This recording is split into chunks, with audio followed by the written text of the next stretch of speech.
घरोघरी मातीच्या चुली या मालिकेच्या येणाऱ्या भागामध्ये आता मालिकेमध्ये खूप आपल्याला एक जबरदस्त भाग पाहायला मिळणार आहे. ते म्हणजे ऐश्वर्या या सगळ्यामध्ये आता स्वतः सारंगच तिला रंगेहात पकडणार आहे. कारण ऐश्वर्याची कारस्थानं दिवसेंदिवस वाढत चाललेली असतात. ऐश्वर्याने आता इकडे सयाजीरावांना फोन करून सांगितलेलं असतं की ऋषिकेशला हरवण्यासाठी आपला साताऱ्यावरून माणूस बोलवा. आणि आता साताऱ्यावरून जो माणूस आलेला असतो तो आता ऋषिकेशला पूर्णपणे मारण्याचं काम करणार असतो. या सगळ्यामध्ये आता इकडे ऋषिकेश मात्र या सगळ्यावरती मात कर ही स्पर्धा जिंकणार असतो. पण या सगळ्यामध्ये गावामध्ये एकच चर्चा सुरू असते की ऋषिकेशला मारण्यासाठी गावामधून म्हणजे साताऱ्यावरून सयाजीरावांनी माणूस पाठवलाय. आणि ही उडती उडती बातमी आता इकडे सारंगच्या कानावरती येते आणि त्यानंतर खूप मोठी गोष्ट घडते. त्याच वेळेला सौमित्र सारंगला सांगायला लागतो, तुला मी भाऊ म्हणून जे काही सांगतोय ना ते ऐक. तू वाईट नाहीयेस, मला माहिती आहे. पण या सगळ्यामध्ये तुझ्या डोळ्यावरती आंधळ्या प्रेमाची बायकोच्या पट्टी बांधली. ती पट्टी उतरवायला पाहिजे. तुला माझ्यावरती तर विश्वास आहे ना, दादा बहिणीवरती सोड. यावरती सारंग म्हणतो, मला दादा बहिणीवरती पण विश्वास होता, पण आता माझा विश्वास नाहीये. कारण तू इकडे नव्हतास रे. इकडे जे काही घडलंय ते सगळं मी पाहिलेलं आहे. असं म्हटल्यावरती आता इकडे ऋषिकेशला सगळं सगळं जे काही ऋषिकेश सोबत घडलंय ते आता सौमित्र सांगायला लागतो. सौमित्र म्हणतो, तुला अख्ख्या गावामध्ये काय चर्चा आहे माहिती आहे? अख्ख्या गावामध्ये आता एक गोष्ट पसरलेली आहे की ऋषिकेश दादा आणि जानकी वहिनी यांनी प्रॉपर्टीसाठी नानांचा जीव घ्यायला घेतलाय.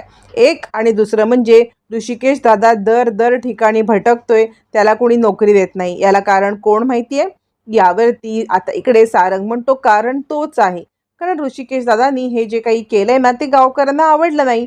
सौमित्र म्हणतो, हीच डोळ्यावरची पट्टी आहे. प्रत्येकाला सयाजीरावांनी धमकवलंय. मग काय गरज होती हे सगळं करण्याची? तू सांग मला. दादा बहिणीला घराबाहेर काढले ना, त्यांना त्यांचं सुखाने जगून द्यावं की. यावर सारंग म्हणतो, माझा विश्वास नाहीये. त्यावरती सौमित्र म्हणतो, आत्ता सुद्धा कुस्तीच्या आखाड्यावरून जो काही वस्ताद मागवलाय ना साताऱ्यावरून, तो पण सयाजीरावांनी मागवलेला आहे.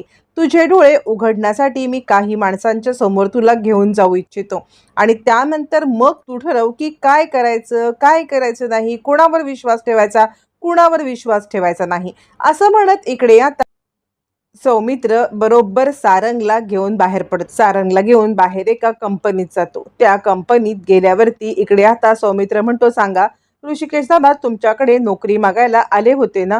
यावरती तो माणूस सांगतो, हो ते आले होते, पण आम्हाला आमच्या कुटुंबाची भीती आहे. सयाजीराव विखे पाटील यांनी धमकी दिल्यामुळे आम्ही हे करू शकत नाही आहोत. पण तुम्ही हे त्यांना जर का सांगितलं तर आमच्या जीवावरती बेतेल.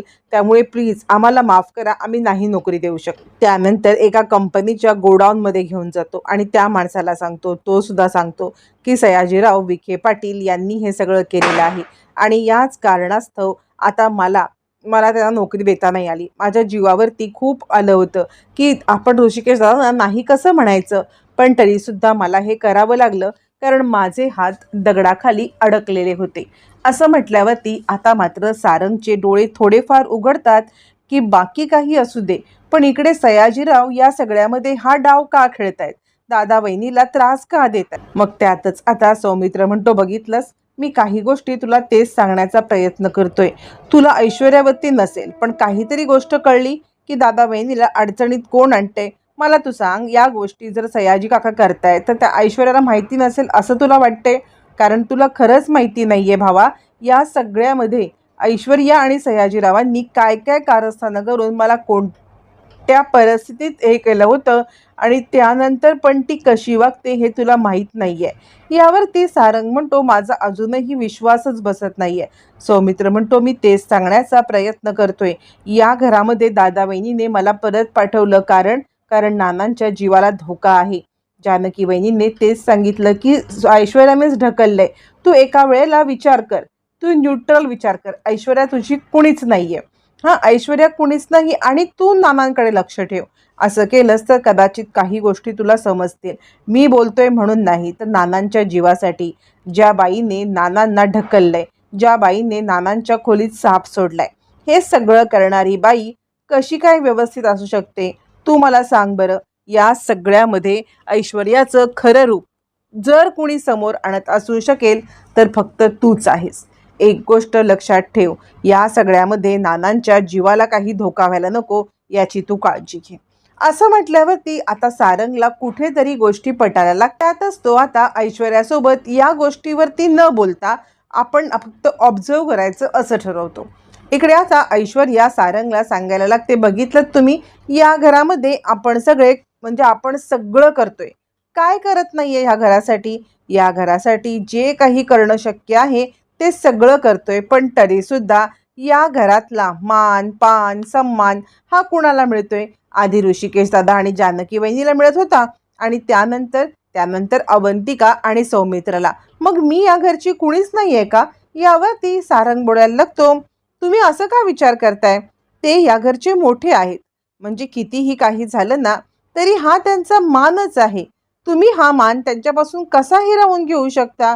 मला तुमचं हे वागणं काही कळत नाहीये, कारण आता ऋषिकेश दादानंतर तोच मोठा आहे ना, मग तो मोठा असल्यामुळे त्याला हा मान आपण द्यायलाच पाहिजे.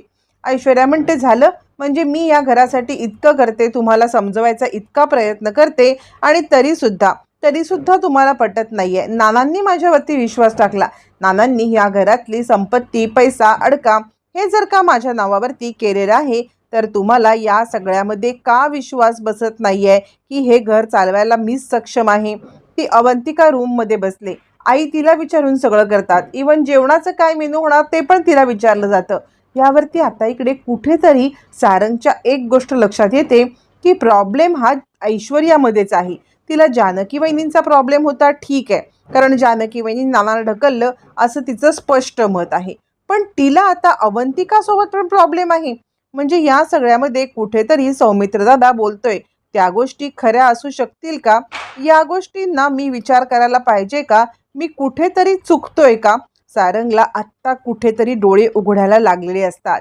सारंगचे डोळे थोडेफार उघडल्यावरती मग आता सारंग म्हणतो, ठीक आहे, तुम्ही म्हणताय तसं आपण करूया, पण या सगळ्यामध्ये सौमित्र दादा आणि अवंतिका वहिनी हे इथेच राहणार ना, ते कुठे जाणार? यावरती ऐश्वर्या म्हणते, असं कसं? त्यांचा मुंबईला कारभार आहे, त्यांचं तिकडे हे त्यांचं नुकसान नाही का होणार? तुम्ही त्यांना सांगा की नानांची काळजी घ्यायला आम्ही समर्थ आहोत, तुम्ही जा बरं. यावरती आता इकडे सारंग म्हणतो, कसं आहे ना, सौमित्रदांनी मुंबईचे खूप मोठे डॉक्टर नानांसाठी बोलवलेले आहेत, आणि ते नानांना चेकअप करतील, आणि त्यानंतरच मग आपण बघूया काय करायचं ते. ऐश्वर्याचा पडलेला चेहरा सारंगच्या बरोबर लक्षात येतं. सारंगच्या लक्षात येतं की या सगळ्यामध्ये काहीतरी गडबड आहे. ऐश्वर्या आपल्यापासून काहीतरी लपवण्याचं नक्कीच काम करतायत. आणि मग सारंगला या सगळ्यामध्ये कुठेतरी सौमित्रचं बोलणं आता खरं वाटायला लागतं. त्यानंतर मग आता मुंबईवरून डॉक्टर येणार म्हटल्यावरती ऐश्वर्या म्हणते, का आपले इथले डॉक्टर आहेत ना, आपले डॉक्टर या सगळ्यामध्ये करतील ना, त्यासाठी मुंबईचे डॉक्टरांची काय गरज पडले? मला नाही पटत की मुंबईचे डॉक्टरांना आपण इकडे आणणं. असं म्हटल्यावरती आता इकडे सारंग म्हणतो, मला पटण्या न पटण्याचं काहीच देणं घेणं नाही आहे, मला फक्त या सगळ्यामध्ये नानांची तब्येत बरं होणं हेच महत्त्वाचं आहे. यावरती ऐश्वर्या म्हणते, हो, मी सुद्धा तेच सांगण्याचा प्रयत्न करते आहे. असं म्हणत ऐश्वर्या आता ताबडतोब तिकडून उठते आणि लगेच सयाजी काकांना कॉल करते. सयाजीला कॉल करून ती सांगते, इकडे खूप मोठा प्रॉब्लेम चाललाय, तिकडे तो तुम्ही तुमचा वस्ताद काय करू नाही शकला, तुमचा वस्ताद काहीच करत नाहीये, आणि इकडे इकडे आता नानांना बरं करण्यासाठी मोहीमच छेडलेली आहे. मुंबईवरून डॉक्टर येतोय, काय करायचंय? लवकरात लवकर त्या नाण्याचा पत्ता कटच करायला पाहिजे. यावरती आता इकडे सयाजीराव म्हणतात, नानाचा पत्ता कट करणं हे फक्त आणि फक्त तुझ्याच हातात आहे, हे फक्त तू करू शकतेस, आणि तू हे नाही केलंस तर कोण करणार?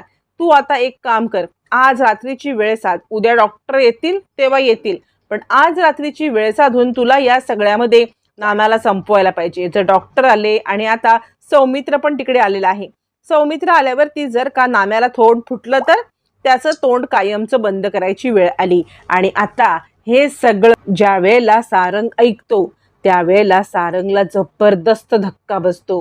म्हणजे कुठेतरी कुठेतरी आत्तापर्यंत आपल्याला सौमित्र दादा जे सांगत होता ते 100% खरं होतं. पण या सगळ्यामध्ये ही ऐश्वर्या म्हणजे एक प्रकारची क्रिमिनल माइंड आहे. हिला पकडण्यासाठी आता आपल्याला असं साधं राहून चालणार नाही. हिला पकडायचं असेल तर आपल्याला पण हिच्यासारखं वागायला पाहिजे. आपल्याला पण या सगळ्यामध्ये तिला इंगा असा दाखवायला पाहिजे की आपल्याला काही माहितीच नाहीये, याच वेळाचा फायदा घ्यायला पाहिजे. असं म्हणत आता मात्र रात्रीच्या वेळेला ती जे काही करणार त्याचा चक्क व्हिडिओ करण्याचा इतका हुशार प्लॅन सारंग करतो आणि सारंगची ही हुशारी आत्तापर्यंत कुठे दडलेली असते आणि त्यामुळे आता सारंग जागा झालेला असतो. आता रात्रीच्या वेळी ऐश्वर्या येते, ती म्हणजे नानांच्या रूममध्ये. नानांच्या रूममध्ये आल्यावरती ऐश्वर्याच्या वॉर्डबॉयला सांगते, काय रे तू काय इकडे झोपा काढतोयस, जा तुला रील्स वगैरे बघायचे असतील तर त्या बघून घे. यावर तो म्हणतो, नाही नाही बाईसाहेब, अहो चूक झाली, पुन्हा काही रील्स वगैरे बघायला मी जाणार नाही. ऐश्वर्या म्हणते, मूर्खा मी तुला सांगतेय ना, जा बघ रील्स. असं म्हटल्यावर ती रील्स बघण्यासाठी त्याला जायला सांगते. मग ऐश्वर्या आता नानांच्या इकडे येते. नानांच्या इकडे ऐश्वर्या आल्यावरती ती आता नानांना गळा धरते. गळा धरून नानांना मारण्याचा प्रयत्न करायला लागल्यावरती नाना ओरडायला लागतात आणि त्याच वेळेला ऐश्वर्या, गप्प बसा, तुमचा मुलगा तुमच्या मृत्यूला कारण आहे. कारण या सगळ्यामध्ये त्यानेच ना तुमच्यासाठी बोलवलेले आहेत, ते म्हणजे मोठे डॉक्टर. जर का तो गप्प बसला असता ना तर या सगळ्यामध्ये तुम्हाला मारण्यामध्ये मला काडी मात्र इंटरेस्ट नव्हता. पण आज तुमच्या मुलामुळेच तुमचा जीव जातोय. तो सौमित्र आलाय मोठा शहाणा, इकडे मोठा शहाणा बनतोय आणि या सगळ्यामध्ये मला हे करण्याचा प्रयत्न करतोय. त्याला नाही माहिती मी काय चीज आहे ते. असं म्हणत ऐश्वर्या मारण्यासाठी उगारते आणि तितक्यात तिथे सारंग येतो आणि आता सारंग ऐश्वर्या असं काही बोलायच्या ऐवजी सारंग चक्क व्हिडिओ काढतो. सारंगची ही हुशारी या वेळेला खूप कामाला येणार असते. सारंगने व्हिडिओ काढलेला असतो आणि तो आवाज करतो. आवाज केल्यावरती मग मात्र ऐश्वर्याला आता तिकडून पळणं भाग होतं. ऐश्वर्या तिकडून निघून तर जाते, पण दुसऱ्या दिवशी सारंगने केलेला प्रताप जबरदस्त असतो. सारंग या सगळ्यामध्ये आता मात्र खूप मोठा प्रताप करतो आणि ते म्हणजे हा व्हिडिओ समोर आणतो सुमित्राच्या समोर तो व्हिडिओ दाखवतो. सुमित्रा म्हणते, कसला व्हिडिओ आहे? यावरती सारंग म्हणतो, सगळे कारनामे ह्याच्यामध्ये. सुमित्रा म्हणते, कारनामे कसले? यावरती सारंग म्हणतो, तेच तुला सांगण्याचा प्रयत्न करतोय. आतापर्यंत मी चुकलो तर चुकलो, पण आई तू पण कशी चुकलीस? तू या सगळ्यामध्ये इतकी मोठी चूक कशी करू शकलीस? यावरती सुमित्रा म्हणते, मी काय चुकले? त्यावरती आता सारंग सगळं सांगायला लागतो आणि सारंग म्हणायला लागतो, हे बघ, हा व्हिडिओ बघ आणि बघ सगळं या व्हिडिओमध्ये काय चाललंय. आता सगळं रेकॉर्डेड व्हिडिओ असतो, त्यामुळे ऐश्वर्या काही बोलण्याचा प्रश्नच येत नसतो. आता ऐश्वर्या स्पष्टपणे नानांची कॉलर धरून तुम्हाला आज जिवंत मारणार, कारण तुमचा मुलगा सौमित्र तुमच्यासाठी डॉक्टर आणायला गेलाय आणि डॉक्टरांनी बरे झालात आणि माझ्या विरुद्ध बोललात तर मी तुम्हाला ढकलले, मी तुम्हाला या सगळ्यामध्ये जिन्यावरून खाली पाडलं, मी तुम्हाला साप मारायला पाठवला, जानकीचं नाव घ्यायला मी सांगितलं, ओवीची धमकी मी दिली. सगळे गुन्हे कबूल झालेले असतात आणि हे सगळे गुन्हे नुसतेच कबूल नाही तर या सगळ्यामध्ये रेकॉर्ड झालेले असतात. ते म्हणजे सारंगने रेकॉर्ड केलेले असतात. सारंगच्या समोर तर सच्चाई येतेच, पण सुमित्राचे पण डोळे उघडतात. आता इतकं सगळं घडल्यावरती ऐश्वर्याची रवानगी जेलमध्ये कशी होणार आणि ऐश्वर्या या घराच्या बाहेर फेकून जानकीला सन्मानाने या घरामध्ये आणल्यावरती जानकी ऋषिकेश झालेला सगळा अपमान विसरून परत येणार का आणि त्यांनी परत यावं का? यावरती तुम्हाला काय वाटतं नक्कीच कमेंट करा.